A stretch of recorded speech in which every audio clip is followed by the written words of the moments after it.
অসম বিধানসভা নির্বাচন ঘিরে তৎপরতা তুঙ্গে শাসক দলের। আজ থেকেই শুরু হয়ে গেল গেরুয়া শিবিরের দেওয়াল লিখন কর্মসূচি। প্রার্থী তালিকা ঘোষণার আগে দেওয়ালে পদ্মচিহ্ন এঁকে শুরু বিজেপির প্রচার অভিযান। দিশপুর কেন্দ্রে দেওয়ালে পদ্মচিহ্ন আঁকলেন মুখ্যমন্ত্রী হিমন্ত বিশ্ব শর্মা। তার সঙ্গে ছিলেন রাজ্য বিজেপির সভাপতি দিলীপ শইকিয়াও। রাজ্যের বিভিন্ন প্রান্তে দেওয়াল লিখন অনুষ্ঠানে অংশ নেবেন মন্ত্রী বিধায়করা। সংবাদ মাধ্যমে জানালেন মুখ্যমন্ত্রী হিমন্ত বিশ্ব শর্মা।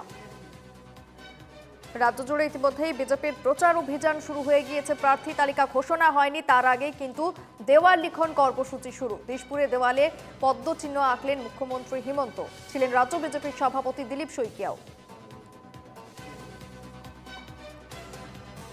ভাৰতীয় জনতা পাৰ্টীয়ে ২৬ৰ নিৰ্বাচনৰ বাবে ইতিমধ্যে বিভিন্ন প্ৰকাৰে সাজু হৈছে। আজি ৫ জানুৱাৰী আজিৰ পৰা আমি ৱাল লিখন বা দেৱালত বিজেপিৰ প্ৰতীক চিহ্ন অংকন এই কাৰ্যসূচী আমি আৰম্ভ কৰিছোঁ। আজি ৰাজ্যিক সভাপতি দিলীপ শইকীয়া, আমাৰ ইলেকশ্যন মেনেজমেণ্ট কমিটিৰ আহ্বায়ক প্ৰদান বৰুৱা আৰু মই, আমাৰ দিছপুৰ বিধানসভা সমষ্টিৰ বিধায়ক অতুল বৰা, আমি সকলোৱে আজি ৱালত অংকন কৰি এই কাৰ্যসূচী আৰম্ভ কৰিলোঁ। গোটেই অসমতে আজি আমাৰ দলৰ কাৰ্যকৰ্তাসকলে এই অভিযানৰ একেলগে আৰম্ভ কৰিছে আৰু আমি নিৰ্দিষ্ট সময়ৰ ভিতৰত এই ৱাল লিখন আমি কমপ্লিট কৰিম। প্ৰথম কথা, আমি যাৰ ৱালত আঁকিম সেই ৱালৰ গৰাকীৰ আমি প্ৰথম অনুমতি ল'ম।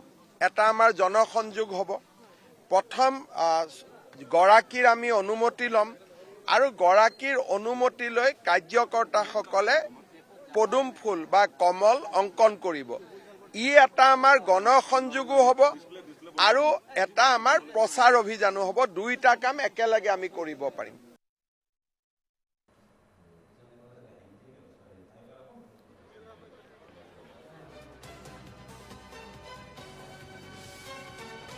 প্রার্থী ঘোষণার আগেই রাজ্য জুড়ে বিজেপির প্রচার শুরু। দিশপুরে বিজেপির দেওয়াল লিখন অভিযান শুরু হয়ে গিয়েছে আজ থেকেই। মুখ্যমন্ত্রী হিমন্ত বিশ্ব শর্মা তিনি খোদ উপস্থিত ছিলেন দিলীপ শইকিয়াও।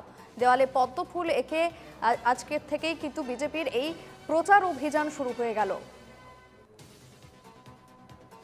ছিলেন রাজ্য সভাপতি দিলীপ শইকিয়া, ছিলেন মুখ্যমন্ত্রী হিমন্ত বিশ্ব শর্মা।